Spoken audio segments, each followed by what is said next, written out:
I'm Emmie. I'm May, and this is the Female Founders Rise show. Today we have a live event at Female Founders venue, the Fable, and we are going to be speaking to Rupa Popat, who is a VC exited founder and all-round incredible woman. So Rupa, welcome. We'd love to know, we're going to go straight into the show. You're an exit founder and now you're running a fund, and every time I speak to you, the fund gets bigger and bigger. Where is it now? Where are you at now with that? We're at close to $70 million assets under management. And most recently, Raya C Fund, which is backing only female founders, which just did its first close 2 weeks ago. So amazing. Such amazing news. And I think you're a solo GP, so solo VC fund, and were you the first person to get backing from the British Business Bank as a female GP, is that right? Yeah, for the first fund. Yeah. The first fund. So Rupa is amazing.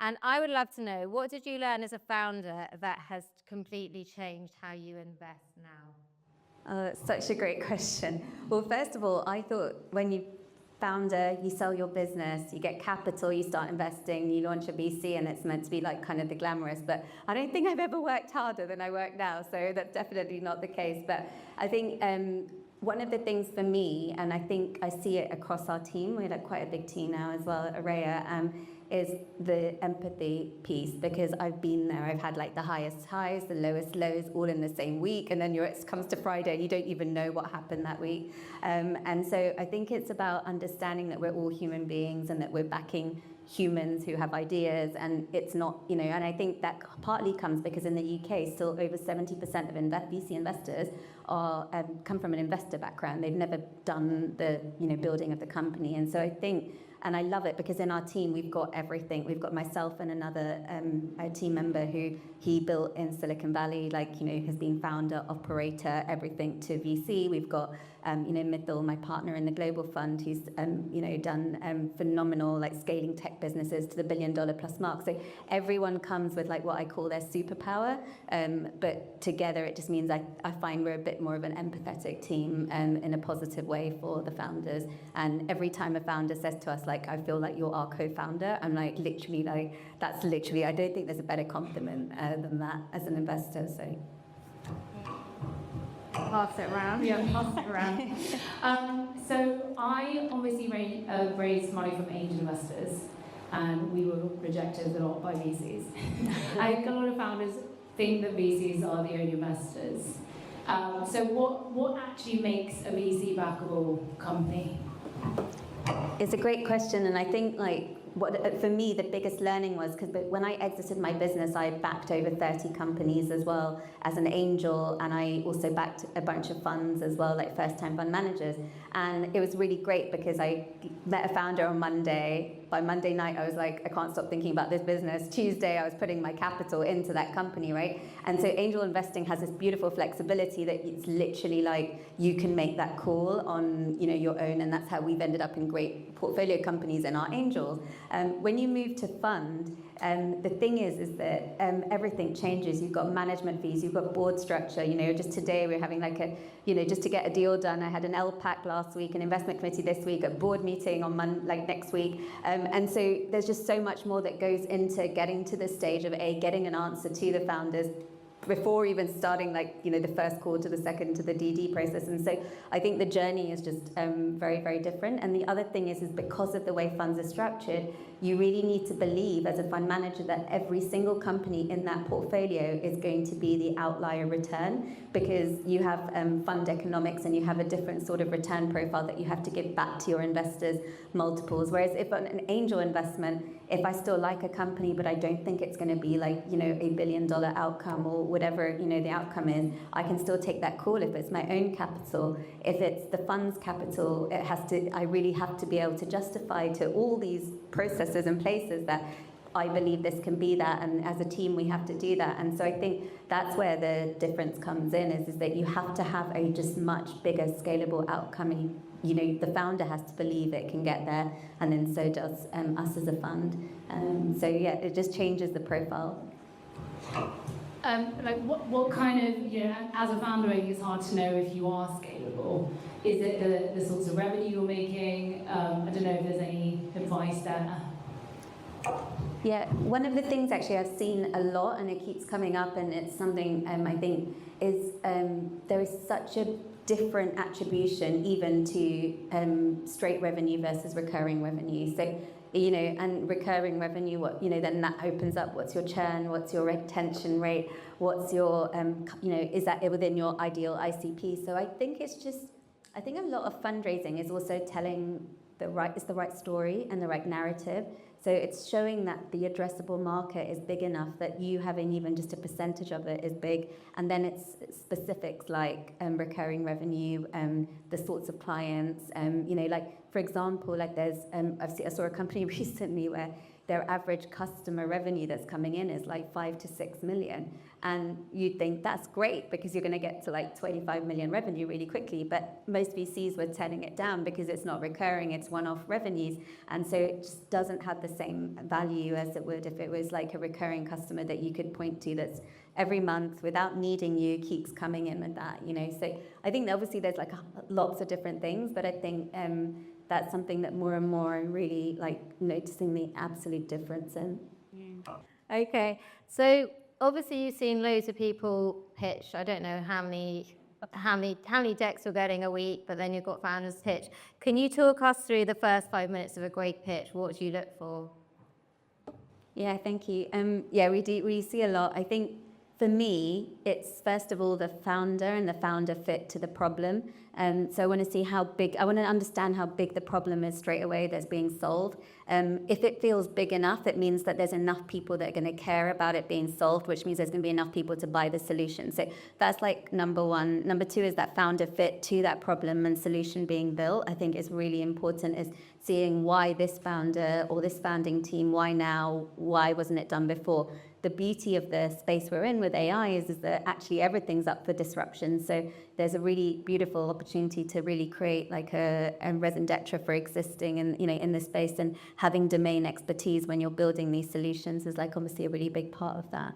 I think if the team themselves surrounding themselves also showing, you know, especially if it's pre-seed, really understanding the broader team, what the next hires will be and things like that, I think are really important. And then the other bit for me is the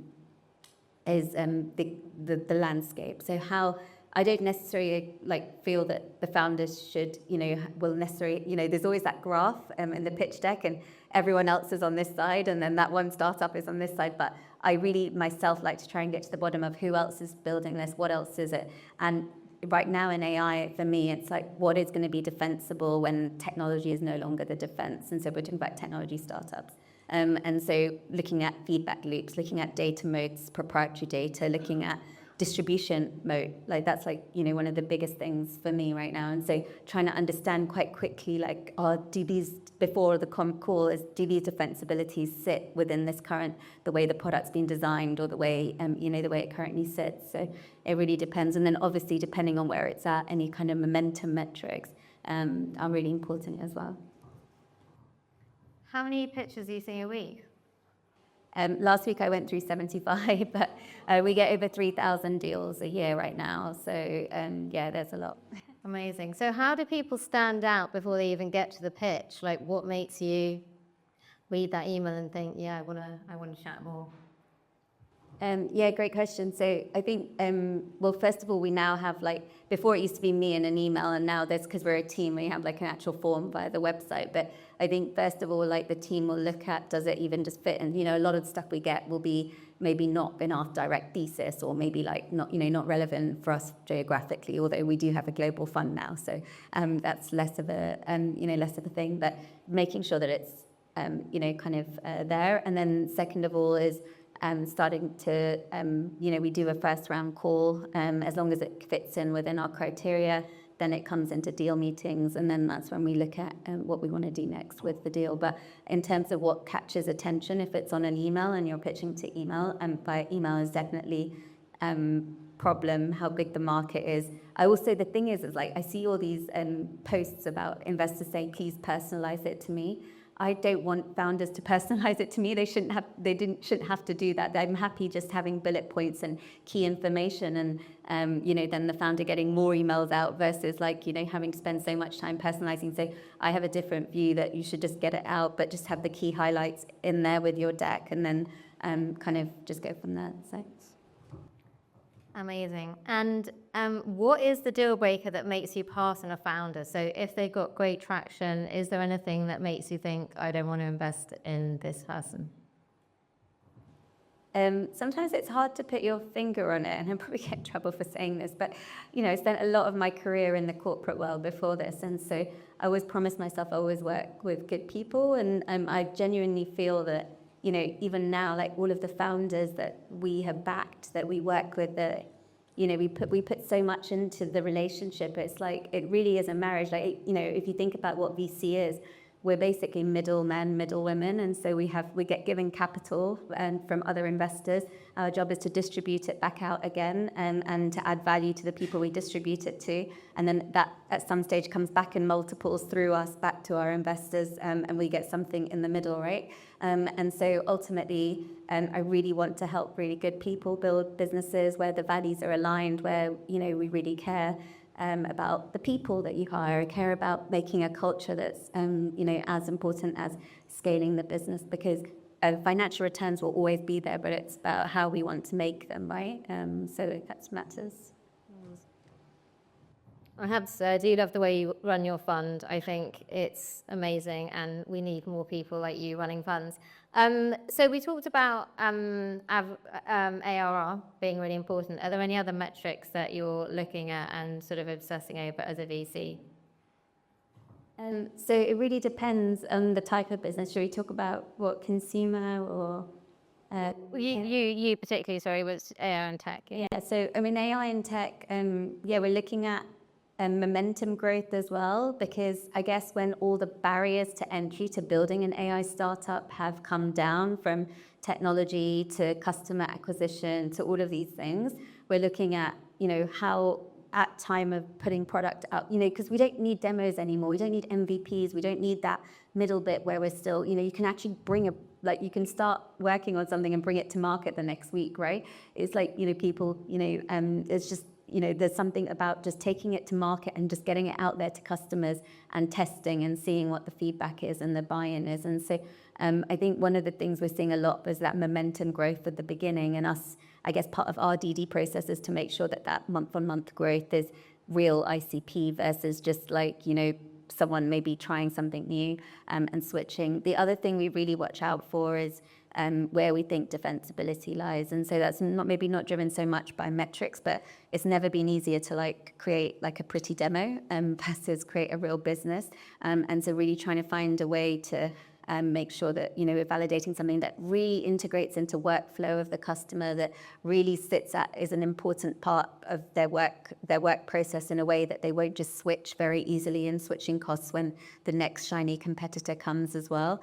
And ultimately where we really believe defensibility lies in this next area is distribution modes. So whether that's through open source media, through a community group, whatever it is having a distribution strategy and moat that's only to you, that other people can't access. So another competitor can't launch tomorrow and access that same customer approach. And then we look at how does that compound over time as you get bigger, how could that distribution moat become even more powerful as a barrier around your business as well, as more competition comes to the market. So we're really looking at what is going to make this withstand all of that.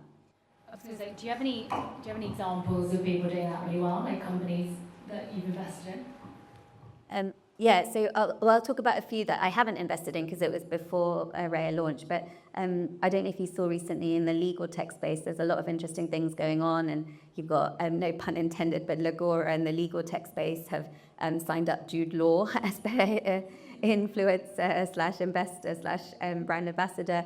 So there's, I really think that in some of these cases we are seeing, that space. Lovable is a great example. They create really phenomenal community fan love, and most of their growth, if you notice, comes from within community rather than from the traditional marketing growth channels that you'd expect. to the stage where, even the engineers or, people building the new features as they launch or announcing them publicly, they've created quite like an experience around that. So I think it's not one for all. One of our, in our portfolio, because you asked about portfolio, one of our health tech companies has really cleverly embedded into insurance distribution. And it's really nice because you can see that at scale, it's working really well in terms of acquiring customers, but also with the insurance reimbursement, also acquiring customers at mass discount to anyone else who would try and come to the market. And insurance aren't going to just easily move from provider to provider. So if you can build the credibility that gets that distribution models, I think there's lots of different types, but it's just so important to know what your distribution moat is and defend, and make sure it's defendable. Because I think when you've got we're in a stage where I feel like product market fit has to be re-earned at regular intervals, and it's never been like that. Back in the day, you built a company, you got to product market fit, you're like, okay, cool, just throw some more money at it and scale. And now it's like, I think founders need to re-earn product market fit at such regular intervals that it's no longer, it's no longer as simple as that. And so that means that you really need to have that defensibility. We also think that the feedback loop is really important between product and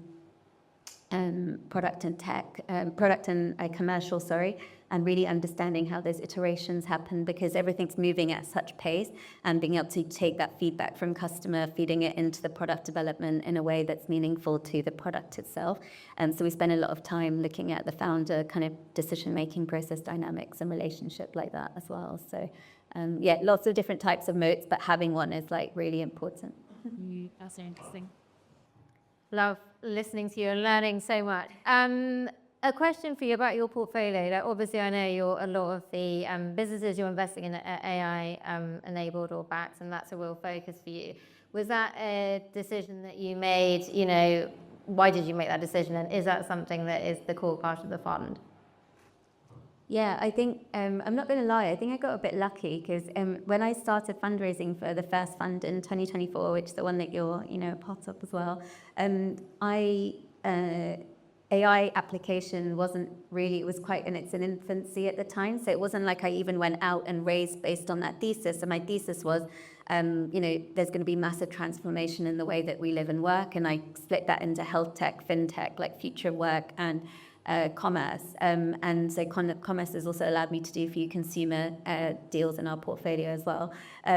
But ultimately, just as after I closed, it was really when vertical AI applications really started kind of, and coming off. And if you think about it, it makes total sense because it was that perfect timing of everything. And so I'm still investing in the same verticals, but obviously because in those verticals all the opportunities are in like primarily AI application, 65 to 70% of the portfolio is now in that. And it's become something that I feel really, we just got really comfortable with the thesis very early on. So we felt really clear on where we see the value, where we see the defensibilities and distribution. And we're just kind of playing that out right now in terms of our portfolio. And we're seeing it. We've got, like, I think we from last year's investments, we've got at least 5 Series A's we know happening this year. We've got multiple markups in the portfolio.